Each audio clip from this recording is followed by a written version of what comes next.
Welcome to chikoos blog. आज आपण बनवतो आहे डाळ ढोकली।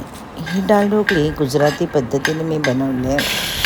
आधी बघा कोथिंबीर कापून घेतली, त्यानंतर खोबरं किसून घेतलं आणि वेगवेगळे मसाले आहेत इथे, कोथिंबीर, खोबरं, शेंगदाण्याचं कूट, गूळ, चिंच हे सगळं मिक्स केलं आहे। तुम्हाला जर आवडत असेल तर तुम्ही लिंबू अजून पिळू शकता। त्यानंतर मी गव्हाचं पीठ घेतलं आहे, त्यामध्ये हळद आणि गरम मसाला थोडासा टाकला आणि पीठ चांगलं घट्ट मळून घेतलं आहे। एका बाजूला मी गॅसवर कुकर लावला आणि कुकरमध्ये मी डाळ पण शिजवून घेतली।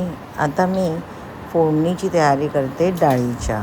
आता शिजवलेली डाळ ह्या फोडणीमध्ये मी टाकले आणि आता या डाळीमध्ये, डाळ ढोकळीमधली डाळ तर झाली, आता आपण ढोकळा कसा करतो, ढोकळी कशी करतो ते बघूया। आता जे आपण मिश्रण केलेलं होतं ते मी मिश्रण एका बाजूला ठेवलं। मोदकासारखं मी छोट्या छोट्या पुऱ्या करून मोदकासारखी पोटली बनवली आणि या पोटल्या मी या डाळीमध्ये टाकल्या आणि मग ते चांगलं मिश्रण उकळून घेतलं। डाळ आणि ढोकळी तुम्हाला हवं असेल तर असं शंकरपाळ्यासारख्या पाळ्या करून आपण त्याच्यामध्ये टाकू शकतो। हे बघा, मस्त अशी चवदार खमंग अशी सुंदर डाळ ढोकली तयार झालेली आहे आणि आपण याचा आता आस्वाद घेऊया।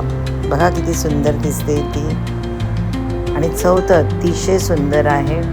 तुम्ही एकदा करून बघा आणि मला कमेंट करा। धन्यवाद।